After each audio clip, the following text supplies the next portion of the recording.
welcome to Bendy, a podcast about being flexible in all of the ways that means. Thanks for joining us. My name is Andy Young and I'm one of your fabled mythical hosts. Joining me as always is our other fabled and mythical host, Beth Martin. Beth, a pleasure as always. How are you? I'm good. What's the crack? You're definitely mythical.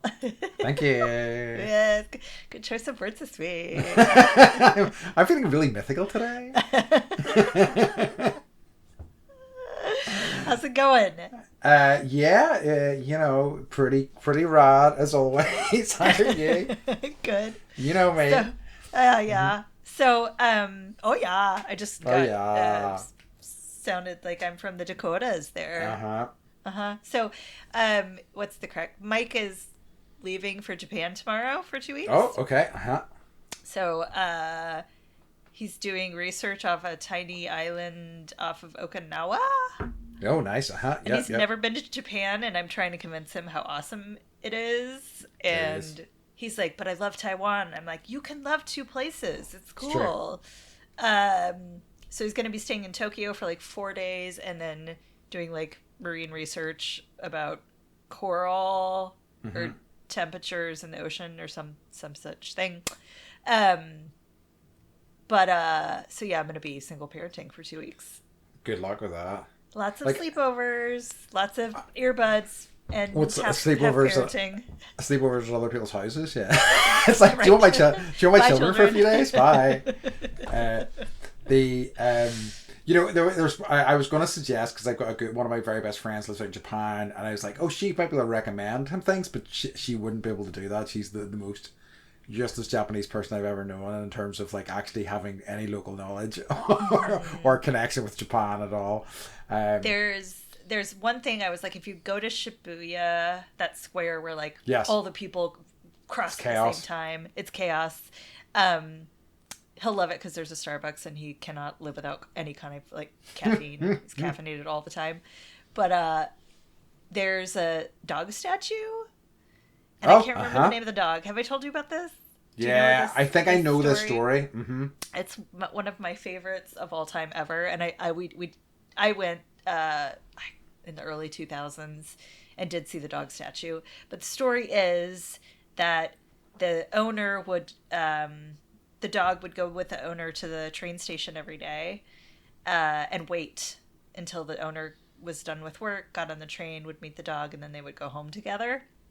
And then the owner, I think, had a heart attack at work and never came back on the train. And so the dog stayed and waited for the owner and ended up living in the train station. And, people knew the dog and knew the owner, so they would, feed it. And it just waited there for the owner to come back. And then it died in the train station. And they were so, honored to have the dog. And everyone loved the dog and loved the story. And just that precious connection between humans and dogs, and so they actually built a statue of the dog that's there. So I was like, go see the dog statue, please. Devastating. It's so beautiful, and so it's such a sweet one. I have actually heard that story before. I don't know that I've seen the statue, but I have heard that story before. Yeah, it's like... and I wonder, because it has been, nearly 15 years since I was there, so it's possible the statue is newer than that, possibly. Because I think that story's not super old, but oldish. Yeah, I was there, I think it was like 2004? Okay, no, I would have been well after that, so I just didn't see the dog statue. I think I maybe even heard that story after the effect, but yeah. Mm-hmm. And like, that whole area is insane. It's the busiest intersection in the world or something like that. Yeah. And I remember one of my favorite interactions was I was meeting a friend and they were like funny. So the instructions was I was to go to Shibuya crossing. I think that's it. I can't remember. And I was to look for the Asian looking person. I'm like, thanks, man. Perfect. that's exactly what I needed to know. Yeah. It was very funny though. So I'm living vicariously through his travels, and I'm like, do this, go here. So I love Japan. So I hope he loves it, and then we can go take the kids. Definitely. I was like, this is a recon mission. Like, you find the places, find the restaurants, See if you like it. It's he just it's somewhere I've been wanting to go back to, because like I did a very kind of whistle stop tour of Osaka all the way up to, no, sorry, even lower than that. It was from Hiroshima all the way up, because we essentially got a boat from Korea to the kind of one of the ports in the south of Japan. I feel, because I'm an American, I hear that word and I'm like, ugh. Yeah, I know. And it was like we did the museum, and that museum has stayed with me. It was intense. But like, I mean, it is a beautiful, vibrant, thriving city, and it felt a lot friendlier than like Osaka. We were not crazy on about at first. We grew to love it. We had a really incredible experience one of the evenings there, but like it felt a lot warmer in Hiroshima. The people were really lovely, and it was really nice. I guess there's like an ancient city off of like the southern part of Japan that they've discovered, and it's like kind of like Lost City of Atlantis-y, and he was trying to dive it. And he was like, it would have been,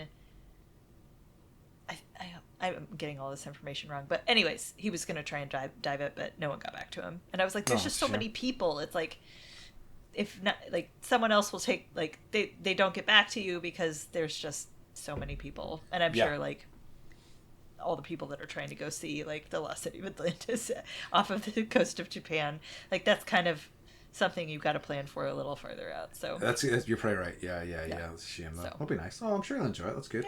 Yeah. You know, what about more you? than you. I know, right? More than me. I was going to say more than you'll enjoy your next 2 weeks. It's going to be fine, Andy. It is going to be fine. It's going to be normal and not stressful. So so I think I possibly mentioned it on the podcast before, but I have good friends who live down in Fermanagh. Yes, I have, because I've described it confusingly as the south of Northern Ireland. Yes. So and now I know a little bit more about this, so I know where you're. I can picture that on the maps. On the maps, so they're on like a wee sort of island, like a lot, like there's a bridge attached to the island, and I go down there every now and again just to spend time with them. It's just nice because I really like completely disconnecting from everything else. So I essentially go down there. I don't really touch my phone for like 2 days. I play board games with them. I play with their son. It's great. It's just a nice wee break. It's really lovely. And also, I know my friend enjoys it because a lot of the time he's just there parenting most of the time, so he enjoys adult conversation. Yes. Yeah. I mean, like, and by adult conversation, I mean we talk about comic books, right? So if you can classify that as an adult conversation, then we have it covered, you know. But it's always lovely to get down there, and it was really kind of what I needed after fairly kind of like hectic a few weeks. It was nice. It was the break that I kind of needed, you know. So it was good. The other thing that I was occurring is, so I live in a town called Carrickfergus. I don't know if I've talked about that before on here. I don't think you have. I don't know if I've actually said the actual name of it. Yeah. And pretty recently I'm working with this group that's kind of trying to do things in the town and try to because we have a town of like mixed history, but like by and large it has really got has went down a particular path, and which is fine, but it also excludes other people who don't really want to be involved with that particular path. And this is very obscure, but yes. Yeah, I don't want to get too much into it because it's like it's also a lot to explain. But so you're trying to build community. Yeah, trying to build community, trying to build other options for people, which is why I do the choir and things like that. And one of the things that they did was they had a quiz in our town hall. So it was a big quiz. It was about our town, because there's a lot of history and a lot of weird connections with people in our town, like poets that stayed big chunks of time here and so on and so forth. But there is a quasi famous folk song called "I Wish I Was in Carrickfergus," and I'm aware of its existence, and I'm aware that it is is fairly famous. I think I've heard it actually. Yeah. Yes, I have. And I was like, I think it was in a movie I was watching, and I was probably like, "That's Andy's town. What the fuck?" Yeah. I like, there was a, what do you call him? The ginger haired guy. The singer, the ginger haired Yeah. guy. I can't remember. Ed Sheeran. Ed Sheeran has a Ed. song. Yeah. I think he has done a cover of it, but he also mentions Carrickfergus in another song of his, etc., etc. So like we do have this kind of weird, obscure name recognition. So anyway, the quiz was happening, and we knew some of it was town centric, and we did okay on those, but not incredibly well. And then actually we did pretty good, because I know people who were on my team are going to be listening to this and they're going to shout at me. So we came 5 out of like 26 teams, so we did decently. And one of the rounds was, here are 8 cover versions of I Wish I Was in Carrickfergus, can you name the people singing them? And it was a shit show. It was nearly impossible to identify, because and there was some of the bigger names, like Van Morrison obviously would be an internationally recognized name. You recognized his voice. There was another kind of famous version of it by Remind me to do a Soundgarden impression for you, not on pod. we'll see maybe on pod if I talk Beth into it. And another kind of famous Charlotte Church one, but the rest was just an absolute nightmare. But so it was just, I mean, because it was so funny, because like at our table there's quite a few people who I would say are really knowledgeable about music. So we saw music round coming up. Oh, this is going to be a big point score for us, and it was a disaster. But it was really good fun. Really good fun as a result, I thought, as well. So it was just a nice night. And it's nice to do something like, with some of the other stuff we were doing in a lively, vibrant atmosphere in our town centre, which isn't always the case. So it was lovely. Yeah, I think we don't have that in the town I'm in. Like Do you have like town halls? Not really. Not really. No, it's all done online. Yeah. Wow, like that sucks. Yeah. We don't really have. There's no like place where everybody congregates. There's churches. Yeah. But there's no. We have like a rodeo once a year, and that's where everyone shows up. But that sounds nice though. But like I think, and this is just probably a general gripe, but like they, it seems like across the UK there is an idea of like trying to start closing down town halls because they are using resources that, the town, obviously towns have to put their money in lots of different places, and I think a lot of them are seeing keeping this big building running as a kind of not something they want anymore, so they're trying to sell them like private enterprises and stuff, and that really makes me sad. I really hope that stops happening, because I like, we have like, they're called granges. And like smaller, like really small towns, usually in like rural communities will have granges, and that's kind of like where people will congregate that will fit, enough. But in America, we really don't have that at all. And I will say that finding community as a result is so much harder than it probably is in the UK. Yeah. And I would be scared to have that, place where people congregate, where you can have fun activities, or people can share ideas, or argue or whatever. Like, having that is so important, and not having that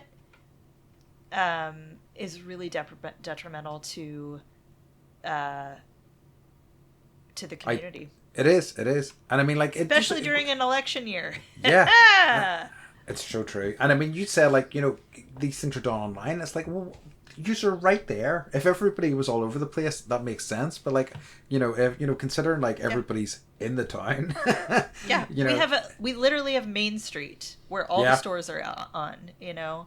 But there's no saying a hub as such. There's no community center. I mean, the library, but like it's sad.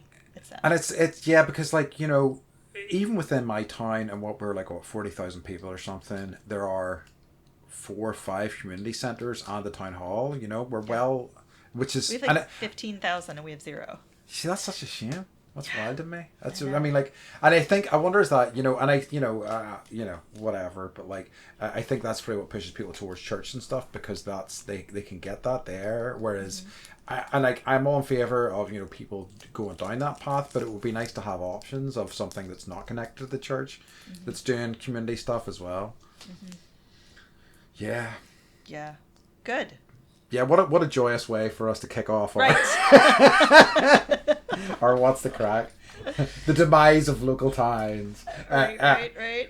The last thing, and I feel like I've got it written down here, and I keep meaning to do an update on it, was is Andy still smelling smoke update? Are you still smelling smoke? Occasionally. Yeah. Seriously? Yeah. It's like not as pronounced now. Like post Christmas, it has almost completely went, but it happens sometimes. Even more recent, we were talking before this podcast about me maybe getting like some sort of blood work or some sort of like physical to find out what's going on with me. I think another reason to do that is the fact that I'm still smelling smoke occasionally, but it's certainly not as bad as it was prior to Christmas. It was almost a daily occurrence, so it's not even close, but there's been a few times when I'm like this is like months though. Yeah, I know. Is few and far between now, and I'm wondering whether this most recent occurrences are just me actually smelling smoke, but I don't think there is actual smoke going on. So. Are you smoking? No. Oh, wait a minute. Yeah. now you mention it, by weird coincidence, a cigarette was hanging out of my mouth every time. No, that's not what happened. Wouldn't that be amazing if Beth, I was sitting here and I was smoking a cigarette? Where are my glasses? Where are my glasses? And they're on your head, right? But you're like, oh. It's Beth, I'm smelling smoke right now. Isn't it weird? And there's like I'm just ashing a cigarette as I do it. Sorry. So yeah. So that's what the crack is. Do you have any? What's occurring this week? I do. I had a friend of ours reach out. So we just did an episode about weird workplace stories, and I was talking about how my first job was at Baskin Robbins when I was 14, shilling ice cream, and she sent me a message. Yes. She was like, "My first job was at Baskin Robbins when I was 14." And she was like, they made her use paper cups to mix the shakes. Like, have you ever made a malted or like a shake? Yeah. They've got this thing, it's like a blade, and she's like, paper cups, like what were they thinking? I'm just shredding these things. I know. And I was like, like I had the stainless steel thing, and she was like, I lasted a couple months, that was it. But no, that sounds nightmarish. That sounds like okay, wow, that's funny. I mean, I suppose like it's such a huge chain, unsurprising in some ways. It reminded me of something. So this isn't chain specific. This was just, and the store that I worked at doesn't exist anymore. So I don't feel bad about saying this, but my boss told me, if you like are scooping some ice cream and you accidentally drop it on the floor, like get them another one, right? But then when they walk away, pick it up off the floor and put it back in the freezer case. So I don't feel so bad about leaving the freezer door open and ruining $25,000 worth of ice cream. Absolutely not. That's what I told her. So yeah, that's a funny. That's funny what's occurring. Do you call it, coinkydink or coincidence? And then also, I just wanted people to know that we are now putting, we record this on Zoom, so we're now putting our video episodes up on YouTube, so you can see us and our faces and all the funny things that we're doing in the background. So you could just go to our website at bendypodcast.com. If you could like and subscribe for our channel, for our videos, we would really appreciate it. That would be a big help. Thank you so much. Yep. And thank you to all the folks that leave comments on YouTube. Fascinating and fun. Yeah. And who knows, we'll probably read it here. So. Yeah, absolutely. We'll do birthday shout outs. Yeah, absolutely. We're not above that. Yeah, we'll do whatever. It is actually leads me on to dovetails in quite nicely to something I was thinking about over the past week, which was, I was thinking about our, lore and whatnot. I can't remember. Is Stan our PA? I'm trying to remember. What? You know where we've talked about our fictional, not fictional personal assistant? Doug. Thank you. Good lord. Sorry, Doug. Apologies Stan? with apologies Oh my to Doug. God, he's gonna die. I apologize to Doug. I'm so sorry, Doug. I'm so sorry. He's shining my shoes in the other room. He's crying in the corner right now. Yeah, he's crying in the corner, and wow, I bet he's better not get those tears in my shoes. It'll be hell to pay. Fucking Doug. But it got me thinking about if our sort of collective, like where we would have our communal sort of home. And the one that occurred to me was calling it the Bendy bunker. That's the first thing. Do we like that? Are we going to workshop that? Do you want to workshop that now? Bendy bunker, like a group of people. Yeah. Like part of the collective, fan base, and Bendy, whenever we eventually set up our commune, Bendy what are we going to call Bendy it? bunker, Bendy. Oh, yeah. I mean, like it's a first step. Maybe we'll go with Bendy bunker, but that's just, I don't know why I started thinking about that, but I did, and I wrote it down. So that's what's occurred with me. I like it. Right? It. I like also, alliteration. I can start like a Facebook group. Yeah, the Bendy bunker. Yeah. Mm-hmm. And it's like, it sounds kind of secret. It sounds like you're going to get mysterious information if you go into the Bendy bunker, You might. So who knows what I'll throw in there? Exactly. So one to watch out for, everyone. But yeah. Good job, Andy. Thanks. Was that Doug's idea? No. Shut up, Doug. Is he still crying in your shoes? Yeah, he's still crying in the corner. He's trying to say it is his idea, but he's a liar. That's just, again, this is just a thing. He's behind you smoking cigarettes. Smoking cigarettes. That makes sense, right? Okay. He's going to get a belt later. That's what's going to happen. But the whole Bendy bunker thing, literally probably just apropos of nothing. I was just sitting there and Bendy bunker jumps into my head, so I just thought I would write it down. I wrote it down. I wrote it on the paper. Perfect. Oh, so it's legally binding now. Thank goodness. It's legally binding. Under Barbara Streisand, I wrote it. Okay, perfect. Okay, so yes, it's a time for us to get into this. Do you want me to tell the episode? Yeah, you tear it up. Because you probably don't remember. No, I don't. Doug didn't do good show notes.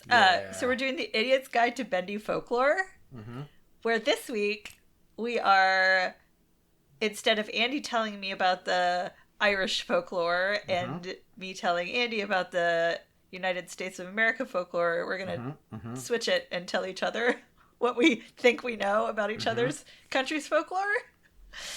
And we did not use Google at all. No. So this is going to be terrible. I have literally, what I have done is I've tried to scar my brain for any sort of American folklore that I can remember, and then I've written that down, and that's it. So it's a nightmare. Yeah. I did Google Irish folklore, and then I just copied the Google list and pasted it on a piece of paper. Love it. And then I took the ones out that I really, really have no idea about. So this is going to be weird, and we're going to be wrong. Very wrong. Don't get too mad at us. No. Yeah. I mean, we'll maybe do some corrections. We'll maybe if we're close to something, we can fill in with what we do know. Yeah. Okay. So yeah. So do you want to lead off? What do you have? Okay. Well, I wanted to talk a little bit about my genetic history. Because I did the 23andMe or Ancestry.com or whatever, and I have a large UK history, so I have a lot of. I'm 60% Irish or something from Northern Ireland. I don't know what part. So I'm excited because I'm gonna do a UK tour. I'm gonna see some friends in London and see Andy in Ireland. But I'm just excited to go back to, because I as an American, you kind of lose your history. Yeah. It's not like there's a Celtic center around here or an Irish center around here. And so I don't, and so many of us have, are from Ireland, yet we don't really know anything about it. So I'm excited to talk about this, and it's going to sort of prime me for the trip and asking you all the questions and wanting to go to all the places. So yeah, I love it. Yeah. It's funny. I think that and I think the amount of people who live here who know fuck all about mythology or the history of their own country. Do you know what I mean? It's always so interesting. Um, but I and there's plenty of cool stuff there. It's just people are just so not engaged with it when they live there. They take it so for granted. I think is the problem. Is that it's only whenever you don't have it. I think that you feel the loss of it. Mm-hmm, mm-hmm. But I was talking to my hairdresser yesterday, and like he was talking about how just that's as an American, it's just hard to feel like you're connected to anything, and maybe that's why there's so much discourse. Yeah. Because we really don't know, we don't have a lot of commonality because we don't really look at what we have in our histories, Yeah. And, like we all came from somewhere, unless you're Native American. We all came from somewhere else, and but we don't really go down those trails. So yeah, I'm excited to test the waters of what I actually know. Okay, perfect. And I'm embarrassed about what I already don't know about American folklore. So. Okay. Do you want to lead off with something? Sure. Okay. I'm gonna do the one I do know. Okay. So, I'm probably pronouncing it wrong. It's Nile of the Nine Hostages.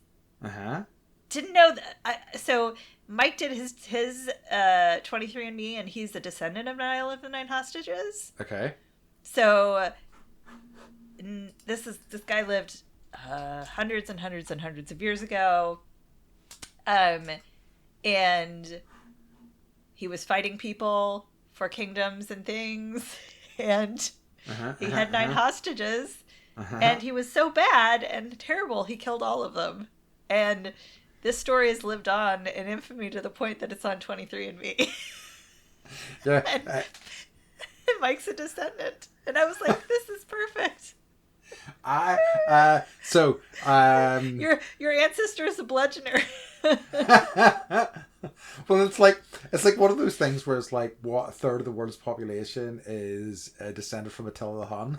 And he is not a great guy. Is that true? Yes. Right. He raped and pillaged so much. It's so like much, insane. right? Okay. Yeah. Absolutely not. Yeah. Wow. It's so cool. So am I right? Yeah, I totally know loads about Nile and the Nine Hostages. I'm not feverishly searching for this one. You've literally never heard of him at all, have you? That one, no. Because I've heard of other ones, there is one called The Children of Lear. Do you know this one? No, it's not on my list. Okay, so it's another sort of thing that I think, it's a bit more fantasy based, where he, I can't remember what his grievance was, but he had a problem with his kids and turned them into swans. And, I did see that. Yeah. And that for 900 years or something. Yeah. So that's the only sort of, Is that why swans are protected? I think it is one of the reasons why swans are kind of looked after or thought of in a sort of a heightened fashion, I guess. But, again. Because they're children. Yeah, of Lear. But it's another one that I'm kind of... King Lear? Yeah. Okay. Not of the King Lear of Shakespeare. No. But this is Lir. I do remember. Again, I've only it's a lot of this isn't stuck in there that well. Okay. You go. You're next. Okay, so Johnny Appleseed, right? So as far as I know, he was a guy who basically got a bunch of apple seeds, right? Went around the US or the known US at that time, sprinkling apple seeds everywhere and creating apple orchards, and as a result, to this day, Americans have a beautiful bounty of apples no matter where they go. Is that basically Johnny Appleseed? I don't know the story of Johnny Appleseed. It's one of those children's stories. Mm-hmm. It's based on a real person, though, isn't it? I think probably. Yeah. I mean, I'm getting Isaac Newton's apple mixed up with Johnny Appleseed. Mm-hmm. I don't remember. Doug, get in here. Yeah, so I'm pretty certain that is it. I mean, this must be, see, for people who like, accuracy, this is going to be a one frustrating list. I know. Okay, so he was a missionary nurseryman and lived in Pennsylvania, Indiana, Illinois, and did spread apples. Okay. And there's a Dave for him. I'm just looking up here, and he looks like a real hunk. I'm just looking. Yeah, yeah. He's like super bit buff, and like he's got his little hoe, and he's like yeah. tilling the dirt. Who's like nice. Johnny Appleseed. Yeah, that's like an East Coast one. I don't know. Okay. So that's some East Coast bullshit. Okay, so that's my first one. What else? Okay. What else you got for me? I got silkies. Yes. So from what I understand, they're like seals. Mm-hmm. And it's kind of like, I guess, like in the Odyssey, where they're the temptresses. The temptresses. So they sing people maybe to their watery graves. Maybe they get mistaken for mermaids. And maybe if you sing to one, it'll sing back. Like if you sing to a seal, it'll sing back to you. Yeah, I think you're pretty close to that. I mean, like, and then it'll get eaten by a whale. Yeah, yes. That a whale who's getting a bit too close to the coast. Right. I think you're pretty much, as far as I know, but broadly speaking, like, Selkies are very much sort of Northern Irish mermaids, and but I think by and large they have a slightly better reputation than mermaids. I think mermaids were like known to be like the sort of like trying to lure sailors to their deaths, but I think like Selkies within Irish folklore are mischievous, as a lot of like mythical creatures are, but would help as much as they would kind of hinder. But it is very much it's seals that kind of created that sort of thing. I saw like we have seals here too. I know, but like, I mean, keep in mind, probably you were like vaguely enlightened by the time of America. Vaguely enlightened. Are you even vaguely enlightened now? So like, those things were more, people were, I guess, more skeptical then, perhaps. I don't know. But I love like ocean lore. Yeah. In general. There was and I can't remember the type of aquatic animal. It was maybe a sea cow or something like that. And there was a picture recently of the kind of the bottom of a sea cow, and like how much their tail actually looks like legs. Like it almost looks manatees. Like, maybe it was a manatee actually. Yeah, I can't remember what it was, but it was just they call them sea cows. Yeah, sea cows. Yeah, it could have been. But it was basically just a photo of something like a seal or a manatee, and like how the tail, it did look like a pair of legs, and it and it was kind of very much like the picture was shown as a reason why you might see how somebody back in the day would see a body of one of these things and go, oh, that's half human, or that was a human. Right. Yeah, right. Right. Or just like, you're on a boat for so long, and I just love all the assumptions we're making. So I know. I'm owning it. But like, you've got scurvy because you haven't had any oranges. Actually, I had a friend that got scurvy in college. Wow. not eating enough. Yeah. Yep. Like, I see a high school friend. But I think, what's interesting about all this stuff, and in terms of anybody who's like, oh, this is how it was and this is how it was, these things do change over time. And I think, in their recollection, how they're retold, these myths do shape. They're not like singular, they're not set in stone. And I think that's what's kind of quite fun and interesting about them. Like, I think, largely speaking, with Irish folklore, they do tend to be like, 'cause, some sort of like Eastern European folklore is dark shit, whereas like Irish tends to, there is some darkness in there, absolutely, but there's a lot of sort of nicer is very stuff. Fertile. It is very much connected to the earth. Yeah.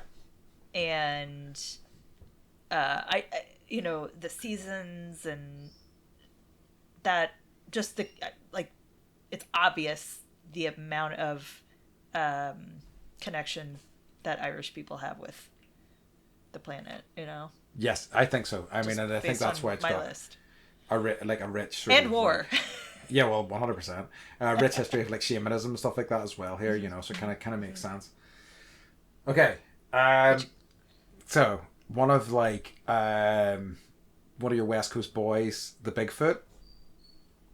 Yep. So Bigfoot, certainly, whenever I was a youth, would be something that I would have been curious about because, you know, X-Files was popular and I was really into all those like conspiracy theories and outlandish stuff. You know, whenever it was like fun and kind of quirky to be interested in conspiracy theories, and then it became like dark and awful.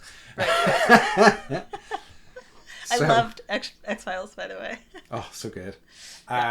So the Bigfoot was definitely something I knew about. But so Bigfoot is essentially a half man, half ape who walks the forests of, I think by and large the West Coast, wasn't it? Like, and Canada, where the and stuff you see the sightings. I remember kind of seeing quite a famous video of this back in the day, like the black and white video of Bigfoot supposedly, like back in the 50s or 60s. Yeah. Then the rest of my knowledge comes from Harry and the Hendersons. So he was a very friendly dude, and was great with people and could make excellent siren noises. I love Harry. I remember watching Harry and the Hendersons. Oh my god! Yes, he loves people. Fit in great with the family.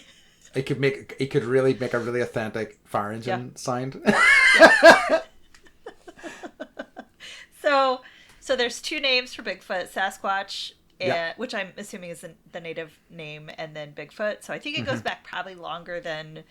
So to Native American sort of times as well. Sasquatch sounds. Could someone correct me if I'm wrong? It does. Everyone correct me if I'm wrong. But so there continue to be people that think that they see sightings of Bigfoot. There are people that literally spend time trying to still find Sasquatch, find Bigfoot, footprints. You get people dressing up like Bigfoot and someone else like staging a photo and then like selling it to the National Enquirer. Of course. Mm-hmm. So once a year, that's a story that comes out, but definitely like non-threatening. I don't know if it's half man, half ape. I think it's more like something like a completely different species. Yeah. That's, because you live in the Pacific Northwest, or the West Coast, like hairy because it's cold and wet and, just wants to be a hipster. Of course. Does he have like plaid shirts and a beanie hat? Wow. Wooden glasses that he doesn't actually need. Nirvana t-shirt. Classic. Oh no, not Nirvana, Ramones. For the proper hipster look.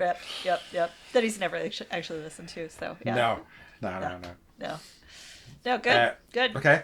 All right. Okay. So leprechauns. Okay. The big so dogs.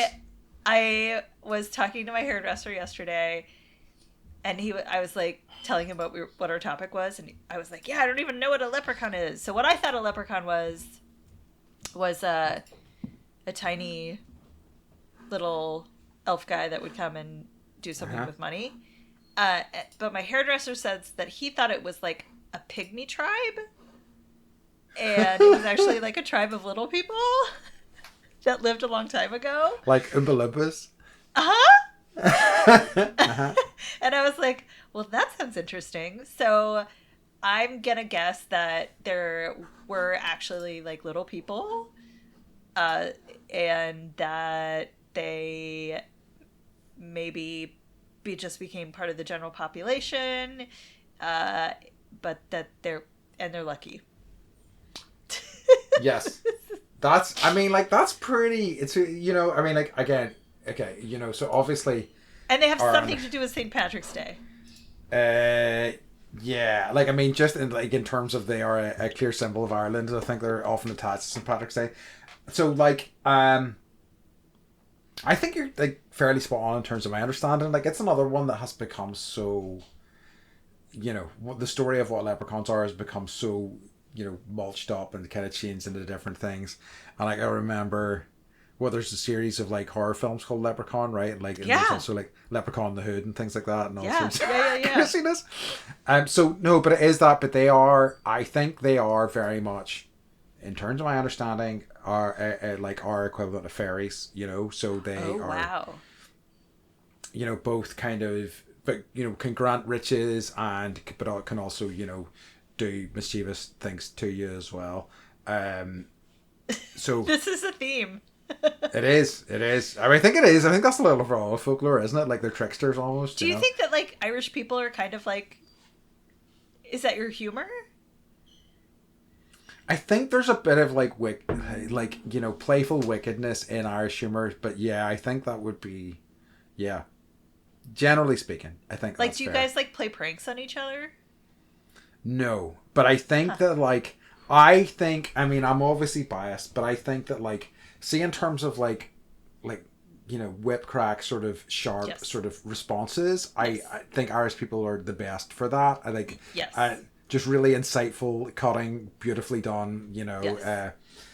I, Like you have a like that's one of the reasons I wanted to do the podcast with you because like you are so fast and you're so witty and like I am so American and it takes me like 2 days to think up a comeback and then I'm like that's what I should have said, right? And you're like yeah. on it, you're all over yeah, it. sometimes. So. Yeah, thank you. Yeah, no, but I think so. The other thing I was going to say before was about leprechauns was, do you know about leprechauns and rainbows? I mean, I know that there's a pot of gold at the end of the rainbow. Yes. And you know And who owns that pot of gold? the leprechaun does. Yeah. And So the if you, leprechaun doesn't want you to get the pot of gold, so the No. rainbow like moves around, and that's why Yeah, you can so never find the end of the rainbow. exactly, Right? exactly, Okay. exactly, and that's the most like, Having been a child and like done the research myself, where I actually tried to find the end of the fucking rainbow yeah. multiple times. And it's been times like That's just what I would assume. Am I right? Yeah, 100%. That's exactly right. Okay. Yeah. Okay. And I think this so like as far as I know, there was also a thing about basically they were like the first kind of creatures to bring gold to Ireland as well. So they're kind of tied to like wealth and sort of prosperity and things like that as well. So yeah. Huh. So then I wonder if the Harry Potter trolls are actually leprechauns. I'd say so. They J.K. kind Rowling. of almost Way to rip seemed, that off. I know. Ireland. They always seemed, you know, and funny looking at the designs of them recently, they really do seem. They're not because they're what's supposed to be like goblins or trolls. These are the bankers, right? Yeah. Yeah. The Green Guts. Because they do have more of a kind of a leprechaun-y sort of vibe to them, I think. Especially as well. the evil from the Leprechaun horror movies. Yes, very much so. Yeah. Do you believe in fairies? Um, Like if you're hiking and you're like yes, in theory, I absolutely do. I am open to like all these things. I would kind of love to see a fairy. Nothing would delight me more than seeing something like completely out of my sphere of understanding. So yeah, I think I told you before, like Iceland, one of the things I love so much about it was that like a third of the population believes in fairies, and having our tour guide having a really earnest conversation with us about how this story in her life that can only possibly be explained by fairies, and I love that so much, you know. So I'm definitely open to it, but I am also kind of a wee bit skeptical and stuff as well. So I don't know. I'm in a halfway house, I think. okay. What about you? I absolutely believe in fairies. And it's not part of our culture. Yeah. Unless you're a child. But I definitely like Harper builds fairy houses outside and I'm like, build that fairy house. Maybe one will move in. Yeah, absolutely. And I don't Wouldn't think mind that I don't know if they're as tangible as like it'll land on your finger and you'll have a conversation with it. But like I do believe in like the things that I can't see, you know? Yes. I truly, more than anything, believe that anything's possible. I mean, I think, you know, in terms of what we as humans understand is only a small sliver of reality, Oh, yeah. you know, so Yeah. I you know, who knows, truly who knows, and I am open to any of these things. What's a great thing, and it maybe doesn't happen so much in the US is so because you know we have we do have fairies and stuff like that as well a little bit like you know in mythology, so people put like fairy tours and trees and things like that, so in certain like forest, you'll come along, you'll just see like these tiny little doors at the bottom of trees and things like that, which I think is really lovely. That's wonderful. They Yeah. sell those now in like kid kits. Like you can get like a Nice. little fairy. It's got like a little door and like a mushroom and like you can Yeah. put it at the base of a tree. So I remember Harper did that with my mom. But Yes. I will like go hiking and like you come across like a particularly beautiful piece of nature, and I just kind of I will pause and be like, that would be a good place for fairies to live, Yeah. and acknowledge it, and then just like keep walking. I like it. That's good. No, that's Yeah, good. yeah. Nice. Okay. What you got? What else I got? Okay, I'm so I still guess mad about Johnny Appleseed. I can't believe I don't know anything about that.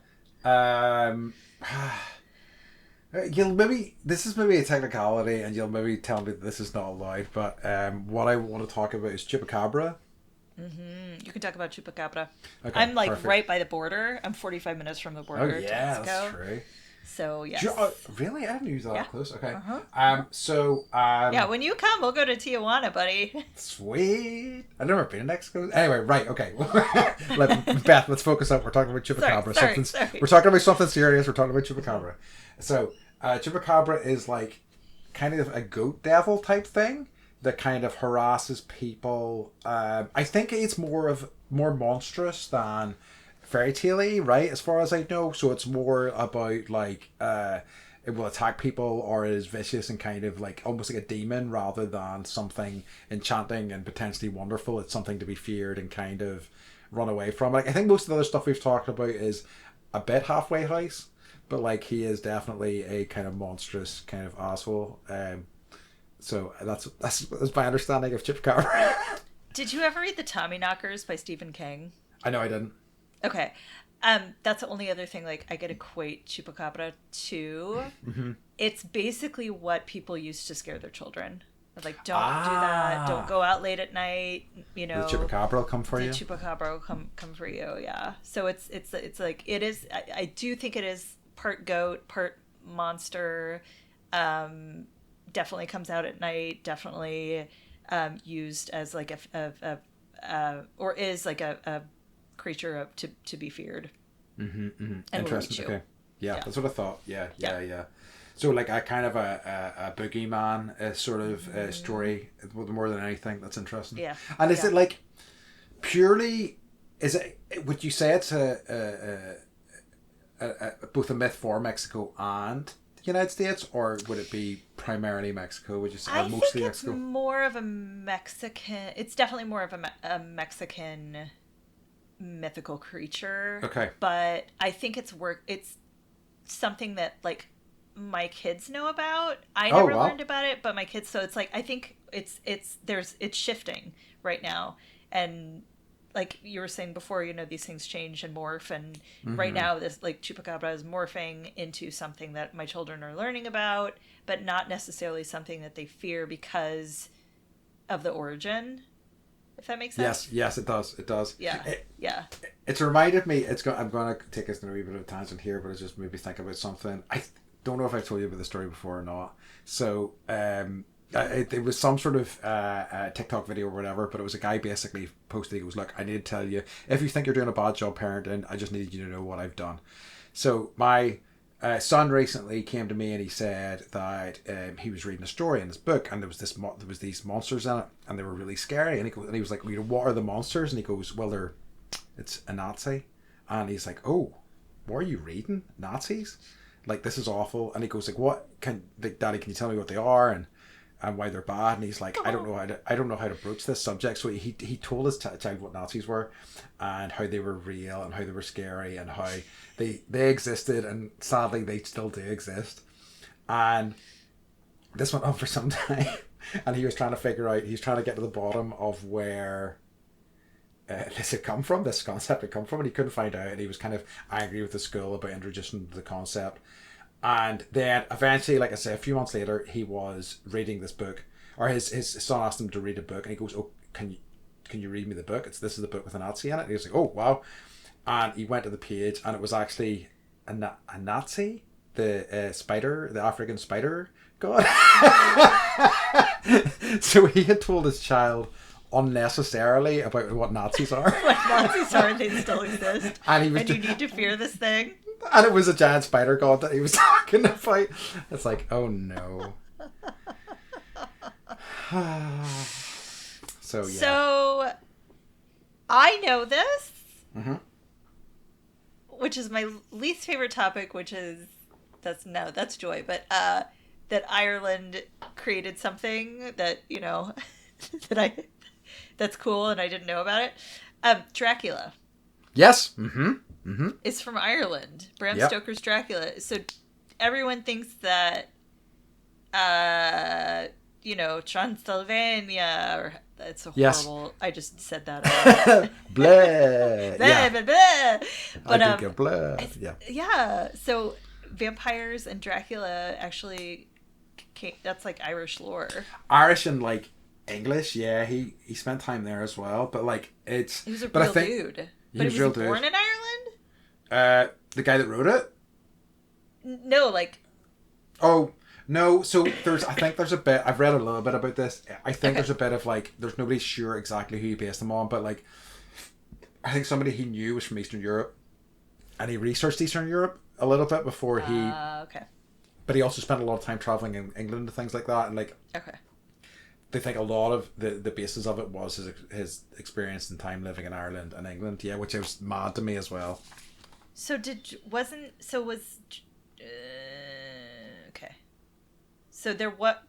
so vampires aren't real? I don't think so. Okay. But that's good. Yeah, it's probably for the best. Actually, Chupacabra is the bloodsucker. So. Yes. Okay. Yeah. Okay. So he is like a sort of goat vampire. Goat vampire. Goat monster vampire. Okay, perfect. He sounds really chill. Which is kind of like, he's definitely he's a jack of all trades. Yeah, he sounds like the sort of guy you'd really want to hang out with. Yeah. Totally. Yeah, just good vibes all the time with that guy. Okay. So was it your turn? No, I did Dracula. Okay, you did do Dracula. Okay, so my next one is Paul Bunyan. Ooh, I don't know if that's a piece of folklore. So yeah, absolutely. I feel like I did know about Paul Bunyan, but it completely disappeared from my head. I think all I can really remember about him is he was famous for chopping down trees, and he was quite big, and he gained national renown as a result. That's as much as I was able to conjure. This is good. So what I know of Paul Bunyan is that he was very tall. So he's something like 40 feet tall or 50 feet tall. Whoa. Okay. And he had a blue ox. So it was Babe the Blue Ox and Paul Bunyan. And he would. So this is a West Coast folklore tale, I believe, because we have so many big trees. Yeah, makes sense. And he actually he was a giant lumberjack. Okay. And he would, I remember reading this story, he would have his big axe and he would fell all the trees, and then he was actually working with humans, and so they would have like a giant lumber camp, and the humans would cook for him, and he would be the one to chop down all the trees, and so they would put like giant pads of butter on their feet, and they would ice skate across the skillet to pour like the pancake batter onto the giant skillet to make him his breakfast, right? So it's a little like a BFG. Yeah. Yeah. Big Friendly Giant. So he's good. He's got his, I don't know where he was born. I don't know how he died or those things, but definitely like you'll drive around the Pacific Northwest, like there are statues of him everywhere. Nice. There's a giant one. There's a giant replica with him and Babe the Blue Ox, who has these giant testicles that like you can go and like stand underneath and take a photo of, which I have. I like they put the testicles on there. That's good. They're there. And then like a kid, you're like, what are those? And your parents are like, I gotta have this conversation. I love it. Yeah, but I always just love that image of like ice skating with butter pads on your feet. It's a nice one. Yeah, it's really and eating flapjacks. So, yeah, that's lovely. Yeah, and then they cut down all the redwoods. Yeah, except for the ones in Star Wars. So. Yeah, I Yep. saw them many years ago in San Francisco. It was lovely. Yeah. I think they're still there. Hopefully. Yeah. Okay. Okay. Should we do one more each? Sorry. Yeah. Okay. Let me pick the right one then. Okay, I'm gonna say banshee. Okay. So they're like no, they're like ghosts that live in like the wilderness. Mm-hmm. And they like to scream at nighttime. And they're scary. And they will come after you. Yes. And maybe curse you. Yes. So like when you go camping, you have to watch out for the banshees. So you'll hear the banshees screaming on the wind. Yes, I think that is so they are. I think that they are female. Okay. So I think they're women who've been wronged in some way. That's why people call women banshee. Oh, like she's screaming like a banshee. Yes. But I think it's something to do with women who have been, and even my friggin' memory of this is partial, but it is women who've been wronged in some way. But I suppose like ghosts, generally speaking, have unresolved business in the world that they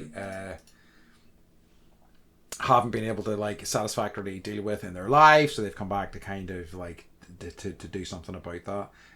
So yeah, I think that's pretty good. It's a pretty good approximation of what banshees are. Yeah, I think they're pretty famous worldwide now. Banshees, right?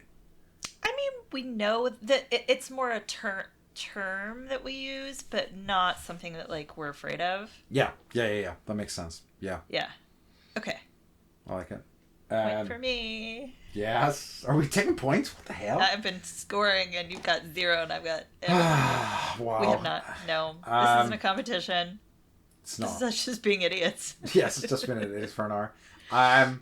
So my last one is the New Jersey Devil. Ooh. And I'm aware of him because I know there's a hockey team. The way I think of the New Jersey Devil is as essentially like the cousin of the Chupacabra, except he lives a little bit further up north.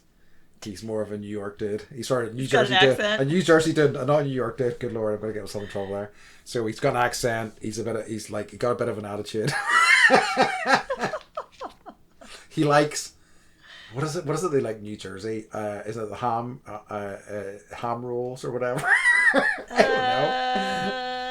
He likes pizza pie, etc., etc. Is that right? Is that your accent? Yeah. The pizza pie. I'm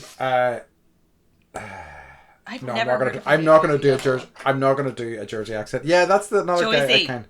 Jersey. I've got like a good friend who's from Jersey, and if he heard me doing a New Jersey accent, he would murder me. Well, he would laugh, but he would murder me. But yeah, that's so. Yeah, so it's just like yes. He is just the North America's Chupacabra. Chupacabra's North American cousin. Okay. Yeah. Both coasts. Like it. Both coasts covered. I've never heard of the New Jersey. Really? No way. Yeah. He has one.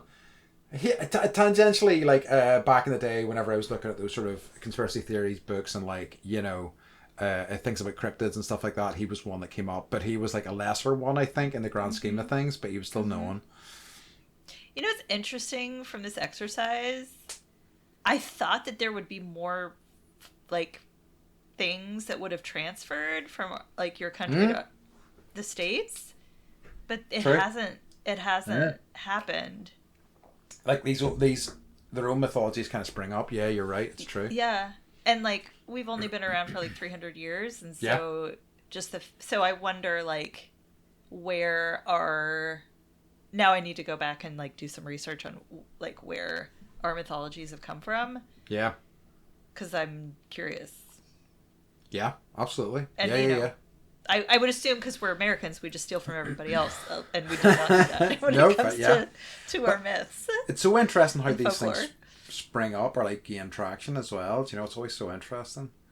Mm-hmm. The other question. So before we move on to our last section, I was going to ask you if there's any pieces of mythology that you're hoping I would bring up, or anything that's worth mentioning that wasn't brought up. There's one that's cool, and I don't remember the location.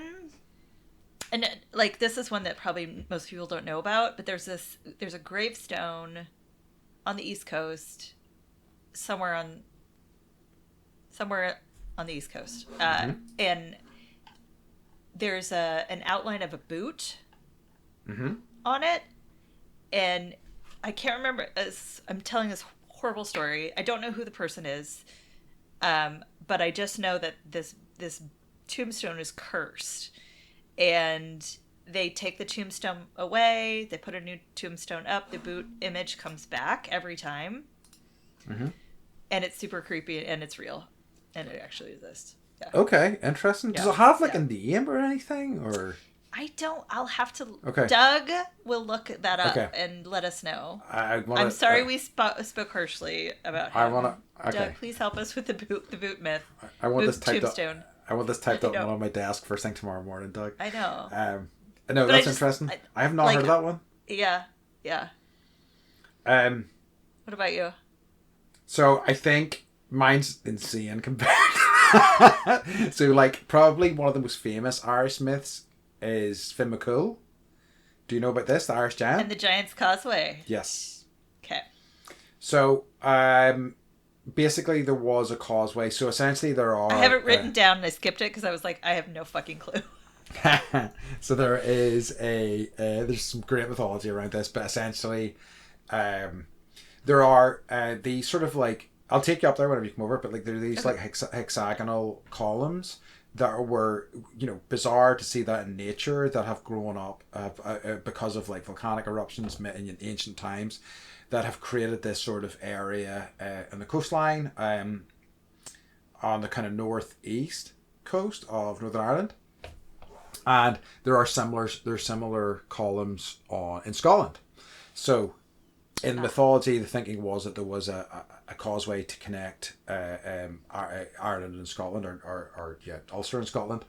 And so there was two rival giants, one that lived in Ireland and one that lived in Scotland.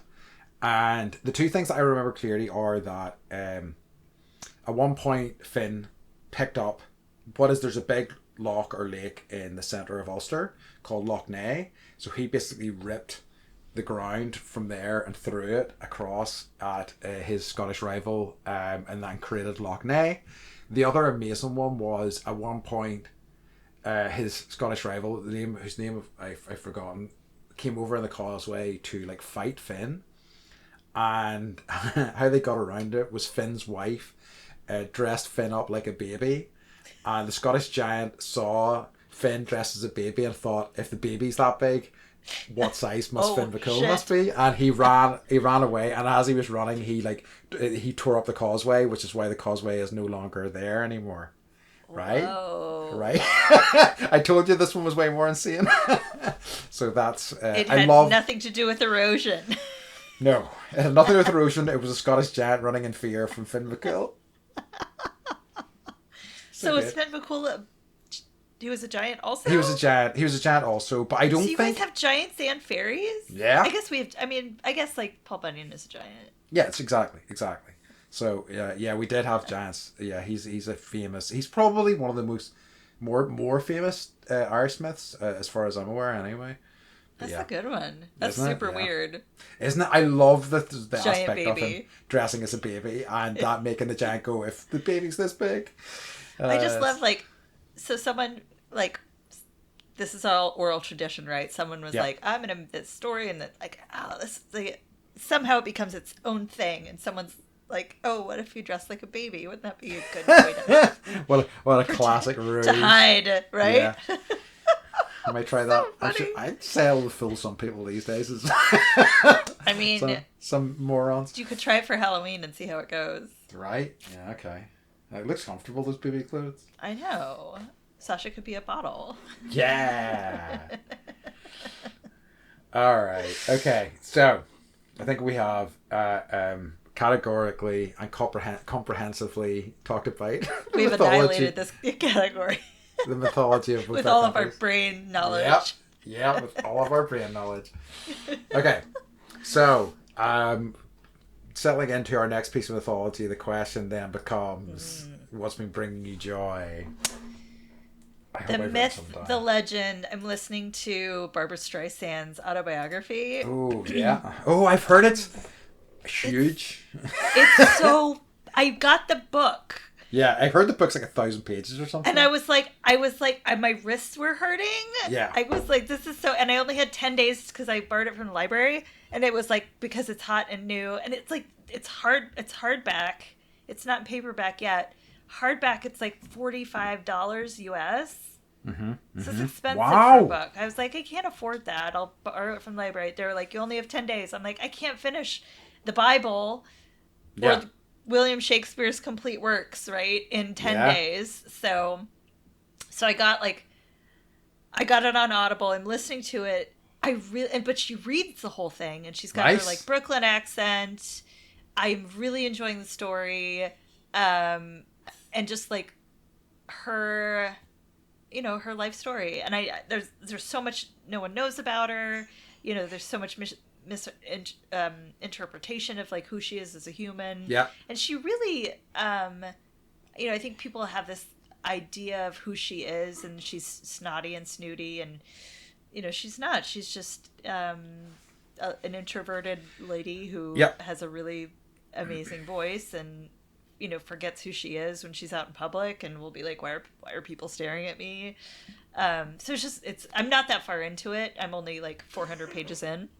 But yeah, I've heard that. It's wild that that's not far into a book. No, but literally, like, the book was hurting my hands. I was like, I can't hold it up. And now my eyesight is going. My LASIK surgery is finally failing. So I need glasses, I think. So I'm trying to hold this giant book like 10 feet from my face. And I was just like, I can't do this. So yeah. Thank you, modern technology. I know, thank goodness. I recently, like, on a film podcast I listened to, they covered her films. Mm-hmm. And they also included A Star is Born that she didn't... So films that she directed. Mm-hmm. Oh, she directed that? No, she didn't. So, but they included it because, as it turned out, she probably did most of the actual directing of that film. Like, the guy that was essentially kind of work for... Yeah, exactly. So they just covered her fairly short filmography, but it was so interesting because they spent some time talking about her autobiography and things like that, and like how she seems to just be like exactly what you were saying. She just is like disconnected in a way, or like from the reality of her fame, and how like she can just go big stretches of time just not doing anything, and know that she can just come back and say, oh, I'm just going to do a concert tour and we'll make a fortune, and then she can she just and like talks about, and I think apparently she talks in the book about her being essentially pretty lazy, but she just like whenever she decides on a project, she really kind of dives into it head first, but then she's happy to just be at home and chilling out, and I really respect that. And it's interesting, she graduated high school when she was 16. Like, her drive as a child is insane. That's nuts. And she didn't, her father died before she was a baby, and her mom really wasn't motherly. Yes. So that's what she's trying to fill, and she recognizes that. Like, she's got father issues. She's trying to fill. There's something in her that she can never fill. So she knew she wanted to be on Broadway. She knew she wanted to act. She was like at the Actors Studio in New York City with like Warren Beatty and Dustin Hoffman. They were all like there at the same time. Wow. Like, Warren Beatty hit on her when she was 16, and he was like 20 something, right? And he admitted to it. It was like, so but she doesn't talk about it in a way that's like, she's like, I'm a genius. I graduated high school with 97% average or whatever. She's just like, here's how it happened. Yeah. And she was trying to get accepted to the Strasberg. I'm gonna get it wrong. But she was like 15 or 16, and she auditioned, and they were like, you're good, come back again when you're older. And the way that she thought about it wasn't, okay, I'm too young. She said, I didn't impress them enough to change the rules. Wow, I love it. For me. And I was like, oh. Ooh. That's a great way of thinking about the world. Like, it really is. Yeah, I love it. Yeah. So, like, that's kind of what I'm taking that approach. I'm not necessarily taking that approach, but I'm tumbling that around in my mind right now. Yeah. You know, like who what can I do so well that they will bend the rules in order to allow me to move forward in whatever direction I want to move forward. I'm envious of that way of looking at the world. Yeah, it's nice. It's good. It's good. It's a good way to do it. I'm not saying I have it. I'm just saying no. It's really, you're aiming for it. Yeah, I like it. I like it. Yeah. That rocks. So sorry, that was a really long blah. No, blah, it was good. No, it was always. I love nice me some Babs. Always nice to talk about Babs. So I was going to text you about this, but I thought I'd say it for now. Is mine is also book related. I have started reading Princess Bride. Oh yes, this is great. I'm loving it. So I'm like 4 chapters in, but I'm really enjoying it so far. It's great. It's just really, and like, I don't know whether this was the version that you read, but because it's I can't remember the name. What's the name of the author? William Goldman. Goldman. So like in it, it's got inserts where Goldman's like Morgenstern, blah blah blah, Yep. and like all these kind of really long sort of notes. I think that's such an interesting thing. And there's like a prelude, like that is like 10% of the book of him just talking about the build up to it. All of that's so fascinating, but it's like nothing I've ever read. Yeah, it's great. It's really great, and it's really kind of like really, that sort of prose that just leaps off the page. It's like, it has energy, but I'm really enjoying it. Like, so it's very, very good so far. So I'm thoroughly, it's bringing me joy. So thank you for the recommendation. I'm so glad. Yeah, and it's like I reread it probably once every like 5 years. Nice. Mm-hmm. And I'm trying to read it to the kids right now, but it's like I have to leave out the sections where he's talking to you. Yes. As the reader about his process of writing the book. They don't get it, but it's also like I'm missing out on that. So it's like I just stopped. I was like, let's read keep going with the Eyes of the Dragon. I'm going to read the Princess Bride myself. Yeah, it's just you get so. The and it's like the way that they portray Buttercup. Have you gotten there? Yes, so like early on they talk about her, and they talk about like her gradually going up the scale of the most beautiful person in the world and things like that. Yeah. Just these things that like don't translate to film at all, but in the book it's like it's so interesting. Yeah, it's so interesting. I just love that sort of mastery of language where you can and it's really like short clipped sentences, really precise.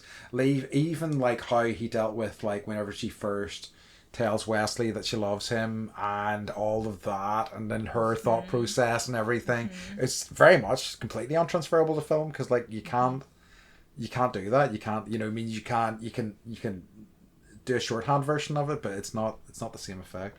No, like William Goldman, I like, for our listeners and watchers, like I highly recommend this book. Yeah, he was a master screenwriter, but he really put everything into this book. So it's great. Yeah. So good. Yeah. Good. So that's been bringing me joy. Yeah. Good. Right. And it's funny. It is funny. It really is funny. Yeah. Just like Bendy podcast. That's right. Bendy Bunkers. Bendy Bunker. Welcome to the Bendy Bunker. All right, folks. So we're wrapping things up. So we would like you to we would like to remind you. Wait, can I just say, if any listeners have any other folklore stuff that they want to share, I'm super interested in it.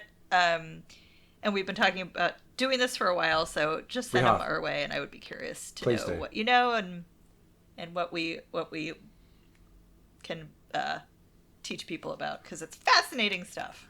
And if you want to like tell us what we got wrong, or compliment us and what a good job we did. Oh yeah, I could take some pats on the back. Either of those are fine. That's good. Yes. All right. All right. Okay. So in that case, we would like to remind you, as always, to stay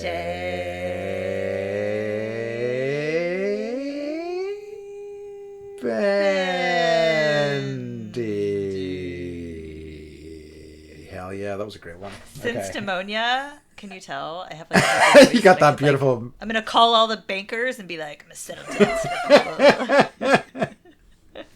Nice. Okay. Right. We love you Bye. all, Love folks. Talk to you you. soon. Bye bye Bye bye. bye bye.